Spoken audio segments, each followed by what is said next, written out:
Picture a cramped advertising office in 1965. James Webb Young leans back, smoking a cigar, staring out over the busy streets of Chicago. He's wrestling with one question: how do you actually make a good idea? Before you roll your eyes, this isn't some mystical genius stuff. Young claims idea making is a teachable process, a repeatable craft. But what if the secret steps are hidden in plain sight, waiting like a sleeping giant inside your brain? Stay with me. James Webb Young kicks off with a deceptively simple step: gather your facts. But here's the kicker: these aren't just any facts, they're your ideas' raw ingredients, the building blocks you'll mash into something new. Young recalls a copywriter stuck on a cereal campaign who hit a wall until he spent days in grain silos, farms, and family kitchens. These wild, sensory details, dusty barns, morning light, the crunch of toasted oats, flooded his mind with fresh angles no office brainstorm could spark. Think of your brain like a compost heap, Young says. Throw in leaves, peels, coffee grounds, diverse, even messy stuff. After a while it breaks down, transforms into nutrient-rich soil you can't create from clean, sterile piles. That's how your facts ferment in your psyche before growing into ideas.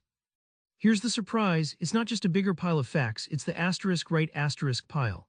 Solid, varied facts activate your mind's pattern detector circuits, lighting up connections you never saw, like when Edison combined electricity and filament woods to invent the light bulb, not just by chance but by deliberate mixing.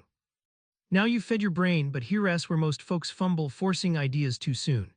Young tells us to step away, to let subconscious magic do its thing while you're on a walk, in the shower, or ignoring your desk. Young shares a tale of a frustrated ad man who stared blankly all morning, then took a restless jog around Lake Michigan. Suddenly, mid-stride, a fresh campaign idea hit him full force, totally unbidden. He hadn't worked harder, he'd given his brain permission to cook the data quietly.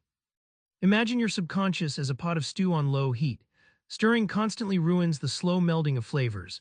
Instead, you set it to simmer, then check back later for the rich taste. That slow stew is where your brain weaves facts into patterns and possibilities you can't force in active thought. This incubation phase is counterintuitive but vital.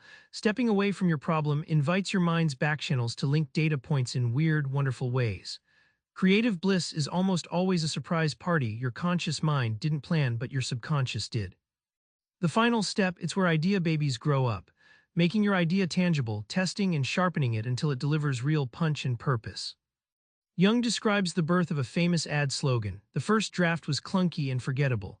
But the creative team didn't settle, they cut and polished with brutal honesty, stripping fluff until only the crisp, impactful idea remained. That grind made the difference between noise and knockout. At its core, an idea isn't just clever, it hits a nerve. Young likens it to a spotlight on a stage. If the beam's weak or off-center, the actor's lost. The stronger and more relevant the spotlight, the louder your message hits home, making your idea unforgettable and persuasive. Finally, Young offers a simple litmus test. If your idea doesn't spark emotions or make someone say, "That's exactly it," it's not ready.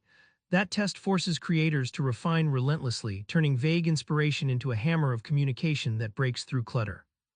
Remember that moment in Chicago, Young staring out over the city? He wasn't chasing lightning, he was following a map, a reliable, repeatable recipe for ideas. Now you've got it too, so next time you need a spark, don't panic, gather your facts, step away, then sharpen the gem that surfaces. Try this right now: write down 5 curious facts about any problem and walk away. Your brain will thank you. Subscribe for more book summaries like this one.